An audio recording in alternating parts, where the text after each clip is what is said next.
किसी सभा में औरतें आती हैं, तब और सिर्फ तभी मुझे यकीन होता है कि सचमुच वो समाज हमारे साथ खड़ा हो गया।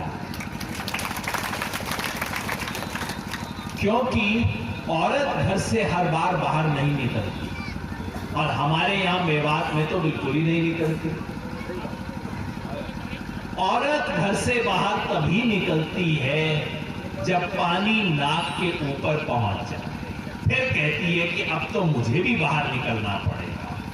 और आज दर्शनपाल जी, जो इतनी महिलाएं हमारे बीच में आई हैं, औरतें आई हैं, इसका मतलब है कि मेवात का पूरा समाज कह रहा है कि अब पानी नाक से ऊपर आ गया है।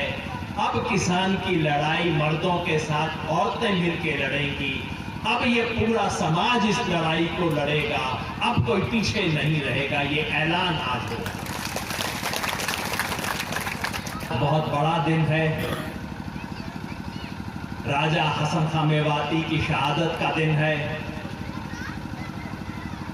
उनकी शहादत को आज हम खास तौर पर क्यों याद करते हैं? हम राजा हसन खां मेवाती को उनकी बहादुरी के लिए याद कर सकते हैं।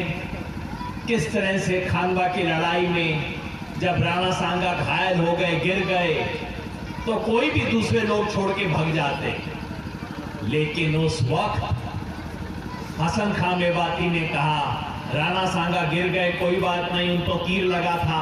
उन्होंने कमान खुद संभाली और 12,000 घुड़सवारों के साथ चल पड़े लड़ने के लिए। उनकी बहादुरी को, उनके शेर दिल को हम याद कर सकते हैं।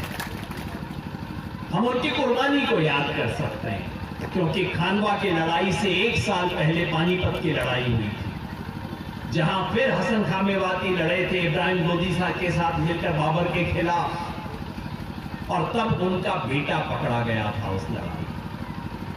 और बाबर ने हसन खां मेवाती को पैगाम भिजवाया, तुम्हारा बेटा मेरे पास है और तुम वैसे भी मुसलमान हो, तुम मेरे तरफ आ जाओ, बेटा तुम्हारा छोड़ देंगे, जो तुम चाहते हो दे देंगे। और हसन खां मेवाती ने एक ही पैगाम भिजवाया, बाबर तुमसे मुलाकात मैं जरूर करूंगा, लेकिन जंगे मैदान में करूंगा और कहीं। उनकी कुर्बानी को हम याद इस तरह से कर सकते हैं। लेकिन मैं हसन खां मेवाती को याद अगर करता हूं, और आज हम सब यहां बैठे हैं उन्हें याद करने के लिए, वो सबसे बड़ी बात यह है कि इस मिट्टी के लिए जो लगाव है, इस देश के लिए जो लगाव है। बाबर बाहर से आया था, इब्राहिम लोदी इस देश से था, राणा सांगा इस देश से था। हसन खां मेवाती को तमाम तरह के लालच दिए गए, मुसलमान होने का हवाला दिया गया कि तुम भी मुसलमान हो, हम भी मुसलमान हैं। बाबर ने कहा तुम मेरी तरफ खड़े हो। हसन खां मेवाती ने कहा नहीं, इस्लाम अपनी जगह है, इबादत अपनी जगह है, देश का प्यार अपनी जगह है, मुझे इस मिट्टी से लगाव है। तुम बाहर से आए हो, बाहर वालों के साथ नहीं, मैं इस मिट्टी को बचाने के लिए लड़ूंगा। बहुत मान है इस बात का कि आज मैं उस धरती पे खड़ा हूं जिसने जब जब कोई बाहर से आके इस देश पे हमला किया, तब तब इस मिट्टी के लोग उसके खिलाफ खड़े हुए, लड़े और अपनी कीमत अदा की। हसन खां मेवाती ने राणा सांगा के साथ मिलकर लड़ाई की। 1857 में अली हसन ने राव तुलाराम के साथ मिलकर अंग्रेजों के साथ लड़ाई लड़ी। इन्हें याद करने का वक्त इसलिए है कि आज भी ये मिट्टी दोबारा पुकार रही है, आज भी ये मिट्टी बलिदान मांग रही है, आज भी ये मिट्टी कह रही है कि लड़ने की जरूरत है। ये जो किसान आंदोलन है, ये इसी मिट्टी की पुकार है। आज किसान की मिट्टी, जमीन कह रही है, आज किसान की जमीन पे हमला हो रहा है, किसान के वजूद पे हमला हो रहा है, किसान के अपनी जिंदगी, उसकी फसल और नस्ल के ऊपर हमला हो रहा है। और इसलिए आज जब लड़ाई होगी, मुझे यकीन है कि इस लड़ाई में अगर अमराराम होंगे, अगर दर्शन पाल होंगे, अगर योगेंद्र यादव होगा, तो साथ में मौलाना अरशद भी होंगे, साथ में मुफ्ती सलीम भी होंगे, रमजान भी होंगे, तौफीक भी होंगे, रशीद भी होंगे, सब लोग लड़ेंगे, तभी हम इस लड़ाई को जीतेंगे। तो मिलके मेरे साथ कहिए, लड़ेंगे जीतेंगे, लड़ेंगे जीतेंगे। उधर से मुझे हाथ उठते दिखाई नहीं दिए। लड़ेंगे जीतेंगे। अब यकीन हुआ ना कि जीतेंगे, नहीं तो कैसे जी है। 3 ऐसे कानूनों के बारे में है जो इस देश के प्रधानमंत्री ने कहा कि मैं तो किसानों के लिए सौगात लेके आया हूं। ऐसे करके बात करते हैं ना टीवी पे, सौगात, ऐतिहासिक सौगात, तारीखी सौगात लेके आया हूं। किसान ने कहा, भाई तुम मेरे लिए सौगात लेके आए हो, ये मैंने तो कभी मांगी नहीं, ना मैंने किसी नेता ने मांगी, ना मेरे से तुमने राय बात की, और ना मुझे पसंद। ऐसा करो, तुम अपनी सौगात वापस दे लो, मुझे ना चाहिए। वाला खिलौना देती है मां।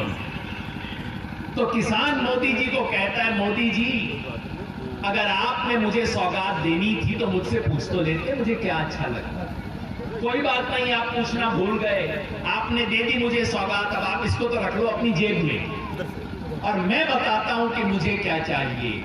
किसान कहता है, मुझे दाम नहीं चाहिए, मुझे दाम चाहिए, मुझे अपनी फसल का सही दाम चाहिए, वो आप दे दो मोदी। यहां किसान भाई बैठे हैं, मैं आपसे पूछता हूं, बाजरा की फसल बिकी पिछले साल कितने में बेची? जरा एक दो साथी ऊंचा करके बोल दो जी। 1200, 1250, 1100। ये तो उल्टी बोली लगा रहे हो आप, 1200 से 1100 पे ले आए। ये दर्शन पाल जी, ये उस राज्य की कहानी है। बाजरा का आपको पता है सरकारी रेट क्या था? ये ना मेरा वो आवाज सिर्फ सामने से आ रही है पत्रकारों से। 700 रुपया। हरियाणा की सरकार ने, केंद्र की सरकार ने आपसे वादा किया था कि 2150 रुपए से ज्यादा मिले तो खुशी से कहीं और बेच लो, लेकिन अगर 2150 से कम मिले तो मेरे पास आ जाना, इतनी तो मैं गारंटी दे रही हूं। सरकार ने कहा था। गारंटी पूरी हुई आपसे? हाथ खड़ा करके बता दियो पूरी हुई क्या ना हुई? ना हुई। और ये वो हरियाणा सरकार है, राजस्थान का तो हालत और भी खराब है। हरियाणा सरकार कहती है हमने दाना दाना खरीद लिया किसान का। इसको बोलते हैं जी न्यूनतम समर्थन मूल्य, एमएसपी। एमएसपी का मतलब सरकार हर 6 महीने में किसानों को कहती है कि तुम्हें हम इतना दाम तो गारंटी से देंगे। तो किसान कहता है जी दे दो, इतना तो दे दो। किसान कहता है मोदी जी यही बात आप लिख के दे दो, इसको कानून बना के दे दो, मेरे को और कोई सौगात आपसे ना चाहिए, बस आप कानून की गारंटी दे दो। जब वो पूछते हैं, मोदी जी कहते हैं ना इसकी क्या जरूरत है, एमएसपी थी, है, रहेगी। किसान कहता है दिलवा दो ना जी, अगर थी है रहेगी तो दिलवा तो दो। तब मोदी जी इधर उधर देखने लग जाते। इस देश ने अच्छे प्रधानमंत्री देखे, बुरे प्रधानमंत्री देखे, ईमानदार प्रधानमंत्री देखे, भ्रष्ट प्रधानमंत्री देखे, कमेरे देखे, निकम्मे देखे, ऐसा झूठा प्रधानमंत्री इस देश ने कभी नहीं देखा। खुला झूठ बोलते हैं, एमएसपी थी, है, रहेगी। ये देख लो आपके सामने किसी को मिली हो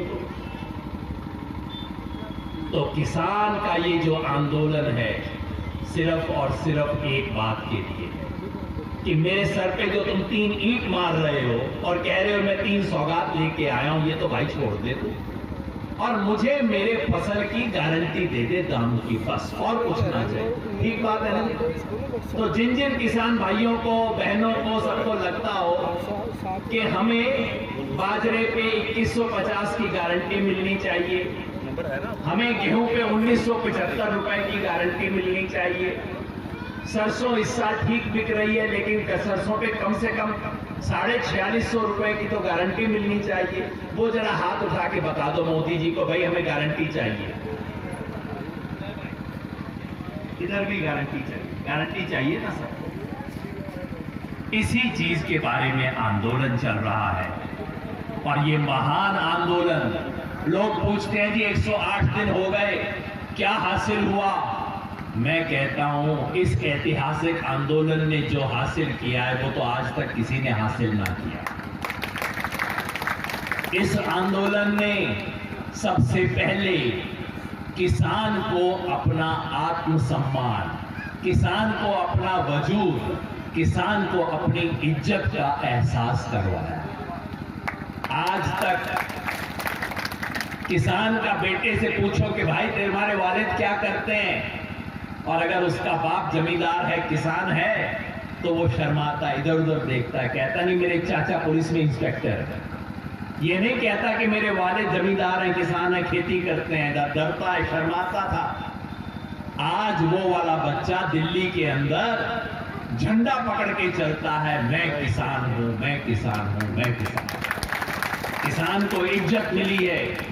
दूसरी बात, किसान ने इस देश के तमाम हुक्मरानों को एक बात सिखा दी है, क्योंकि ये सारे लोग किसान को अपने पांव की जूती समझते थे। ये जो अपने पांव की जूती समझते थे, उसको किसान ने, पांव की जूती ने ऐसा झटका मारा है कि वो जमीन चाट रहा है इस टाइम नेता।